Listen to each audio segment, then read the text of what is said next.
just do that thing. It So just like rolls off your tongue.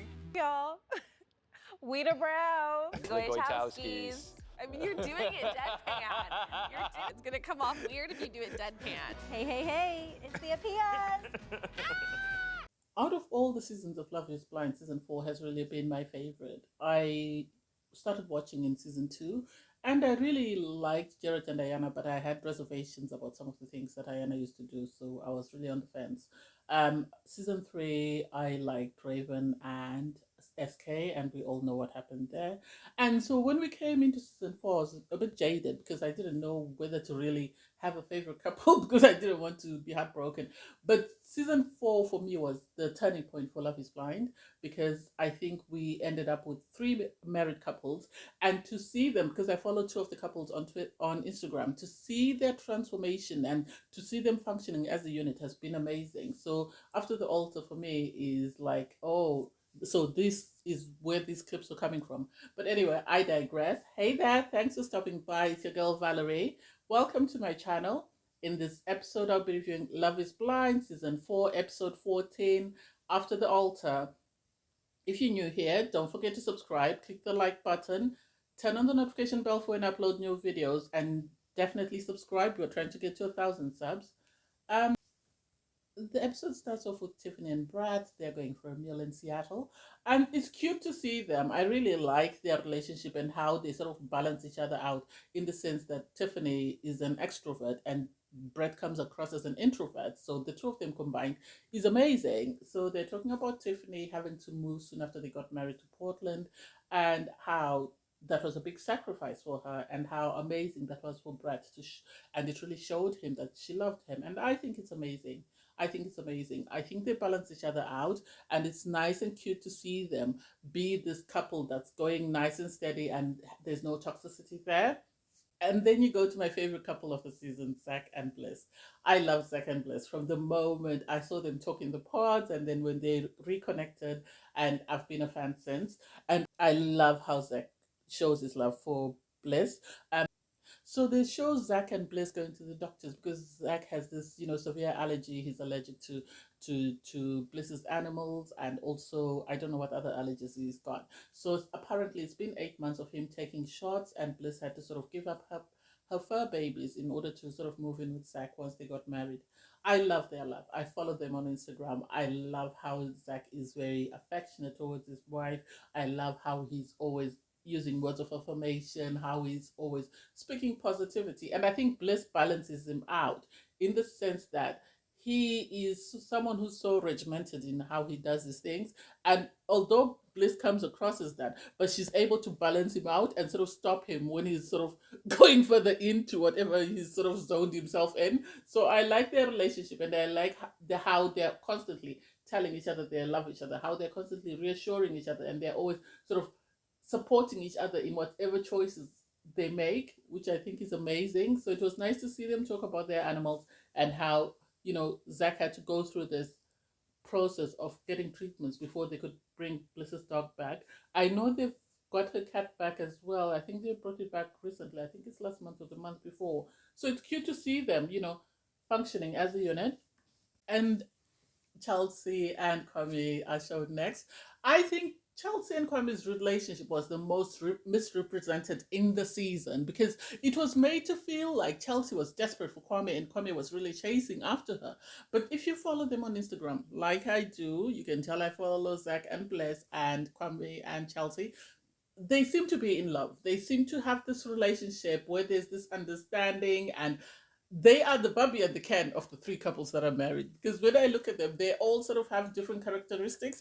Zach and Bliss are the awkward couple, and Brett and Tiffany are awkward as well in a way, but they're not as awkward as Zach and Bliss. I think Zach is not really a social media type of guy because even if you go on his Instagram, he doesn't really post about himself a lot. It's mainly about his wife or about charity, or at times he'll include himself, but mainly that's it. So it's nice to see them. They're at a Mariners game, and Chelsea's throwing the first pitch, and they seem very close because I know they've posted a couple of pictures where they go on trips together, and they did show a clip where apparently Chelsea, Kwame, Bliss, and Zach went on holiday and shared a double room, and It's like, oh my God, they are really close. They're really close because that's a bit, but I like their relationship because I think it helps them with whatever problems they have in their relationships. And I think because of the bonds that the married couples have, this has allowed them to sort of work better in their relationships, because if they're struggling, then they're able to call upon one of the partners in the other relationship, or call upon one of the other couples to sort of help them with whatever issues they're having. Because during the show, it seemed Chelsea and Bliss were very close, and it seems they're also very close with Tiffany, which makes it easier for the guys, because then, because the three wives are very close, it's easy for the guys to just mesh as well and get along. I know Brett was mimicking Zach, and I like their relationship, all of them, I really do. I don't know whether to cringe or to hide because it's very awkward. I don't get Micah meeting up with Paul's mum and having a conversation a year later, if this is a year later. What are they discussing? Why is she meeting up with Paul's mum if she's broken up with Paul and there's no hope? It's one thing if they were still engaged and they were still dating and there was hope that they're going to get married. But for her to meet up with Paul's mum and be dissecting her relationship with Paul doesn't make sense to me. I think if she wanted to discuss her relationship with Paul, Paul should have been there, and it should have been, between the three of them, not for her to meet up with Paul's mom and say, I've got a friendship with Paul's mom. And it's like, but you're not dating him. You both are trying to move on. Yes, you're still talking, but just trying to find a way forward. He told you he doesn't see you, in a nurturing capacity. He doesn't see you as a parent. He doesn't. So for you to be talking to his mom, what's the goal? What's the purpose? For you to continue a relationship with his mom after the two of you broke up, what's the purpose? I think if nothing else, if Micah needed to be on scene, she should have been there with her family, her mom and her dad, dissecting what happened to her, looking for ways to grow, or even in a therapist chair, instead of her speaking to Paul's mom. Micah speaking to Paul's mom is still something I don't understand. I'm still very confused as to why they needed to have that conversation. And given the fact that Paul's mom started bringing in her divorce and her relationship with Paul's dad, that didn't need to go there. That's just my opinion. Jackie and Josh, I don't even know why we are even forced to watch them, because I don't understand, because of how it was edited out in the first place. It doesn't make sense. I know by the reunion they tried to give us a clearer picture of how their connection was and stuff. For me, I don't think Josh really was into Jackie as much as it was made out. I think his feelings for her might have grown over time, but I think at first it was him just trying to be on TV, because apparently he had proposed to somebody else. I think it was April or someone else. I've forgotten who it was. And then when they turned him down, then he went back to Jackie. So we see them on this big wheel. They're on their date, and he's just being a douchebag, for lack of a better word, because he's asked to open the champagne. He does, and then he pours half a glass, and he pours himself more, and then he's asked to give her fruit, and he throws an olive at her, and it's just like, how are you saying you're romantic when you're doing stupid stuff like this? Is this meant to be funny or what? Make it make sense. I personally don't know why Jackie chose to go to Josh. I think Marshall was a better guy. He was more caring, he was loving, he was more attentive to her, and I don't know whether that's something that she didn't like. She prefers to work hard for her love, which doesn't make sense to me. That date was very awkward. I don't even know why the producers felt it was appropriate to show it to us, but hey, it is what it is. Then we go to Paul and his mom sort of cooking. And um it's interesting. I think Paul's mom still wants Paul to marry Micah, because Paul wants to talk to her about his new girlfriend. And the first thing that comes out of her mom's mouth is she beautiful? And it's like, there's more to someone than beauty. Paul has already shown you that by saying that Micah doesn't have some of the major qualities he looks for in a partner. So what makes you think that he's going to be worried about whether somebody's beautiful or not? And then his mom says, "Oh well, I think Micah has a lot of guys, chasing after her." And it's like, oh God, he's asking you to speak about his current girlfriend, and all you're doing is speaking about Micah. It seemed like his mom was trying to shove Micah down his throat. I think his mom doesn't want him with anyone else but Micah, and it's like, did you watch the same Micah we watched on TV? Did you hear the words that came out of your son's mouth? Why not dissect what he said and actually understand why he felt that Micah wouldn't make an ideal mom to his children, or Micah wouldn't be the ideal partner to him? Make it make sense. Instead of you continue, we never heard anything about his current girlfriend. All we heard was his mom trying to push Micah in the forefront, trying to champion Micah. And it's like, as much as you like Micah, you have to bear in mind that Paul is the one, if he chooses to marry Micah, who's going to live with Micah. And if he is not happy with Micah as she is, then there's no point in you championing Micah because he's going to be miserable in that marriage. Kwame and Chelsea are hilarious. Their apartment, I love how they're not embarrassed. Their wardrobes looked okay, but it was nice to see them just be at home and be relaxed and in their own environment, sort of talking about their clothes they were going to wear for their event with the other couples.